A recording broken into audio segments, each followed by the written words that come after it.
Kalau di India, ada sebuah bangunan Taj Mahal yang dijadikan sebagai hadiah pernikahan. Di Indonesia juga ada loh bro. Bahkan ini bukan hanya bangunan, tapi sebuah pulau yang dijadikan sebagai hadiah pernikahan atau mas kawin. Pulau ini dulunya di bawah kekuasaan Malaysia, tapi sekarang sudah menjadi punyanya Indonesia. Di pulau ini juga berkembangnya bahasa Melayu yang nantinya akan menjadi bahasa Indonesia, bahasa persatuan kita. Jadi, pulau apa yang dimaksud? Saksikan terus video ini. Dan selamat datang di Guru Denny Bercerita. Selamat datang kembali di channel Guru Denny, di Guru Denny Bercerita. Kali ini saya akan menceritakan sebuah pulau yang memiliki nilai historis yang sangat tinggi. Pulau ini terletak di kota Tanjung Pinang, di Provinsi Kepulauan Riau. Kalau kamu nggak tahu Tanjung Pinang, itu dekat dari Batam.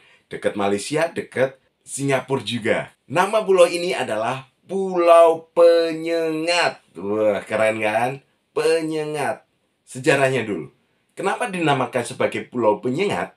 Karena dulu itu banyak orang berlayar di sekitar Pulau Penyengat. Pulau Penyengat itu di tengah-tengah laut seperti itu. Nah, ketika orang-orang yang berlaut itu baik pedagang maupun pasukan itu butuh air tawar, maka dia datang ke pulau ini. Pulau Penyengat ini walaupun di dekat-dekat bibir pantai, dia memiliki sumur-sumur yang airnya tawar. Makanya orang-orang itu datang ke situ untuk mencari air tawar. Nah, sesekali dan seringkali orang-orang yang mencari air itu disengat oleh sekelompok lebah. Orang Melayu menyebutnya dengan penyengat. Kata kerjanya adalah disengat, kata bendanya penyengat. Sejak saat itulah pulau ini disebut dengan Pulau Penyengat. Sampai sekarang masih ada tuh sumur yang dulunya dijadikan diambil airnya oleh orang-orang yang berlayar itu. Bagaimana ceritanya pulau ini sampai dijadikan hadiah pernikahan? Dan katanya dulu di bawah kekuasaan Malaysia ya. Simak ceritanya. Jadi dulu pada tahun 1803 pulau ini masih di bawah Kesultanan Johor. Iya, Johor Malaysia itu namanya Kesultanan Johor Riau Lingga. 1803 nama sultannya adalah Sultan Muhammad Riayat Shah atau Mahmud Shah ketiga. Dia akan menikahi seorang putri yang namanya Engku Putri Raja Hamidah. Diperintahkanlah bawahannya untuk menebas Pulau Penyengat. Dulunya masih hutan-hutan. Disuruh ditebas dan diberikanlah Pulau Penyengat ini sebagai hadiah pernikahan kepada Engku Putri Raja Hamidah. Maka semenjak saat itu Engku Putri Raja Hamidah itu tinggal di pulau ini. Maka dibangunlah pulau itu. Bahkan ke depannya nanti pulau ini akan menjadi pusat pemerintahan Kesultanan Johor. Kenapa? Karena letaknya strategis. Dari situ kalian bisa melihat pulau-pulau yang ada di sekelilingnya. Semenjak Engku Putri tinggal di situ, maka dibangunlah Penyengat ini menjadi sebuah kota tempat tinggal layaknya ibu kota. Maka Sultan Mahmud Shah ini tadi, Mahmud Shah III ini tadi mendirikan juga masjid. Dan masjid ini masih berdiri kokoh hingga saat ini. Namanya Masjid Sultan Riau. Konon katanya masjid ini dibangun dengan putih telur. Tapi ini masih dipertanyakan ya. Seperti mitosnya Candi Borobudur yang dilengketkan dengan putih telur. Nggak tahu ini kebenarnya benar atau tidak. Tapi yang jelas masjid itu sampai sekarang masih kokoh berdiri. Nah, singkat cerita, Penyengat menjadi pusat pemerintahan ibu kota Johor Riau Lingga. Didirikanlah bangunan-bangunan. Nah, bagaimana ceritanya Pulau Penyengat ini kemudian menjadi bagian dari Indonesia? Jadi, Raja atau Sultan Mahmud Shah III ini punya dua anak. namanya Tengku Husein dan Tengku Abdul Rahman.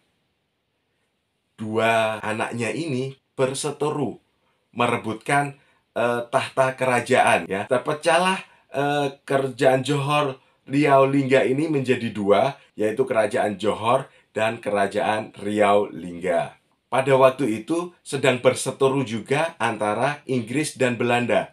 Inggris membantu yang ada di Johor ini, sedangkan Belanda membantu yang ada di Dayak Lingga.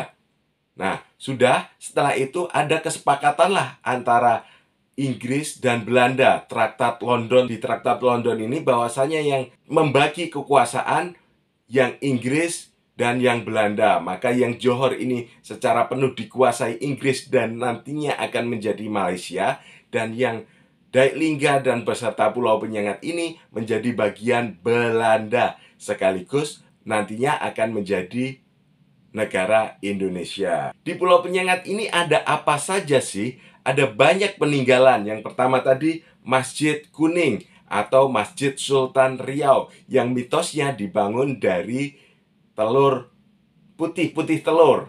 Masih kokoh berdiri sampai sekarang. Yang kedua peninggalannya ada Al-Quran, mushaf Al-Quran yang ditulis langsung, ditulis tangan langsung, yang ditulis oleh Abdurrahman Stambul, seorang tokoh agama pada tahun 1867.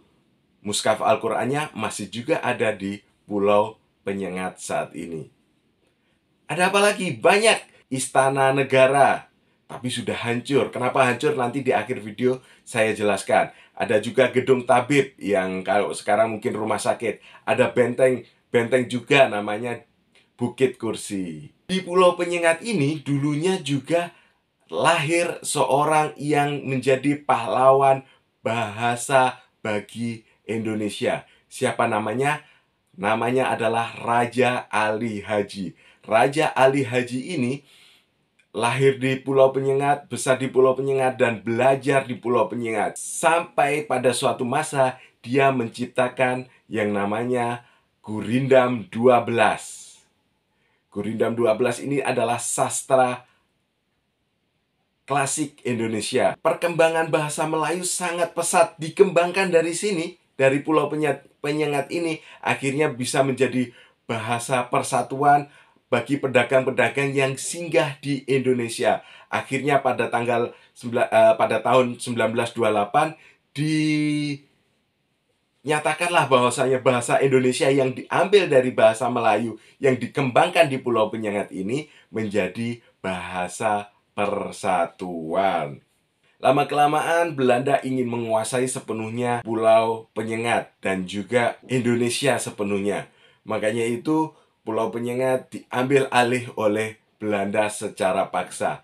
Tapi raja-raja sultan-sultan pada waktu itu tidak ingin membiarkan Pulau Penyengat seperti itu saja. Maka banyak bangunan yang dirobohkan, dihancurkan, dibakar sebelum mereka pindah. Ada yang pindah ke Johor, kembali ke Johor, ada yang ke Singapura, dan juga ada yang ke Dayak Lingga. Tapi dihancurkan dulu bangunannya. Makanya sampai sekarang yang hanya berdiri kokoh itu hanyalah makam-makam para raja dan juga masjid-masjid. Seperti yang saya ceritakan tadi, ada gedung tabib, ada gedung mesiu, dan ada juga gedung istana. Itu sudah hancur karena sengaja dihancurkan supaya tidak dimanfaatkan oleh Belanda.